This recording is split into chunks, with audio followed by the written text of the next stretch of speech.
জনবল সংকটে ব্যাহত Sylhet MAG Osmani medical college হাসপাতাল এবং লক্ষ্মীপুর সদর হাসপাতালের চিকিৎসা কার্যক্রম।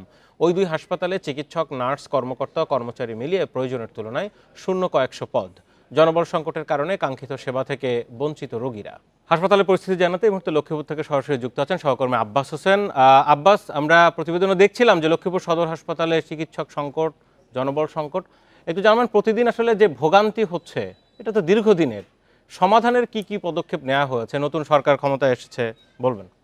আসলে আমি এই বিষয়ে কিন্তু কথা বলেছি এখানকার যিনি সিভিল সার্জন রয়েছে ডাক্তার আহমেদ কবির।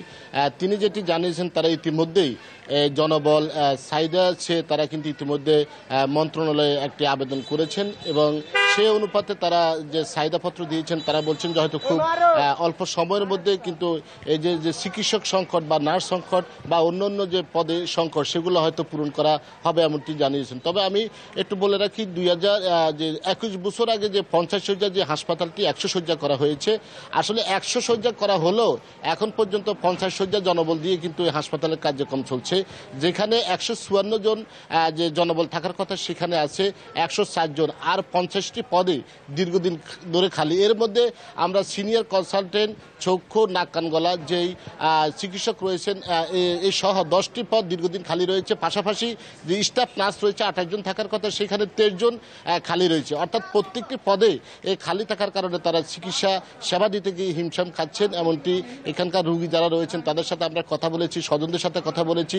পাশাপাশি সদর হাসপাতালে আরও যিনি রয়েছেন যে অরূপ পাল, তিনিও বলছেন যে আসলে গত যে 10 মাসে এই হাসপাতাল থেকে শুধুমাত্র চিকিৎসা নিয়েছেন বিভিন্ন বিভাগে প্রায় 3 লাখের বেশি। এর মধ্যে প্রতিদিন আউটডোর এবং ডোরে মিলে প্রায় 1000-এর মতো রোগী চিকিৎসা নিচ্ছেন। কিন্তু জনবল সংকট রয়েছে, বেড সংকট রয়েছে, এতে করে কিন্তু অনেক ঝামেলার মধ্যে পড়তে হয়েছে তারা বলছেন। এর বাইরেও কিন্তু আমরা দেখেছি যে 15টি বেড রয়েছে শিশু বেড, সেখানে কিন্তু 100 রোগী থাকার কথা। 100 যে চিকিৎসক 100 শিশু রয়েছে এখন পর্যন্ত আমরা দেখেছি, যদিও সেখানে 15টি শিশু থাকার কথা ছিল। প্রত্যেকটি বেডে 3 থেকে 4টি শিশু করে। আব্বাস হোসেন, যে সমস্ত জনবল চিকিৎসক সহ যারা আছেন, তারা কি সময় মতো চিকিৎসা সেবা দেওয়া বা রোগীদের সাথে নির্বিঘ্নে তাদের যেই বক্তব্য বা তাদের অভিযোগগুলো শোনা, সেবা দেওয়া, সেটি কি করেন নাকি সেখানে কোনো অভিযোগ আছে? এখানে অনেক চিকিৎসক কিন্তু অনেক স্বজনরা কিন্তু অভিযোগ করেছেন যে ঠিকমতো চিকিৎসকরা থাকছেন না।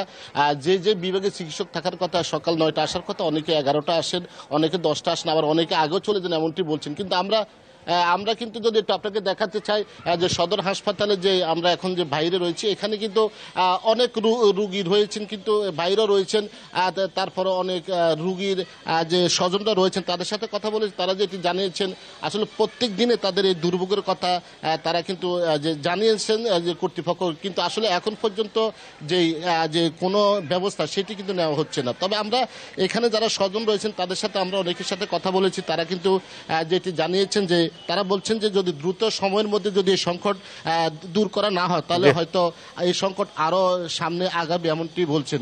আমরা কিন্তু যে বারবারই কিন্তু আমরা এখানে যারা দায়িত্ব রয়েছেন তাদের সাথে কথা বলে তারা যেটি জানিয়েছেন, দ্রুত এই জনবল দূর করে যেন চিকিৎসার মান ফিরিয়ে আনা যায়, সে ধরনের দাবি জানিয়েছেন এখানকার এলাকাবাসী।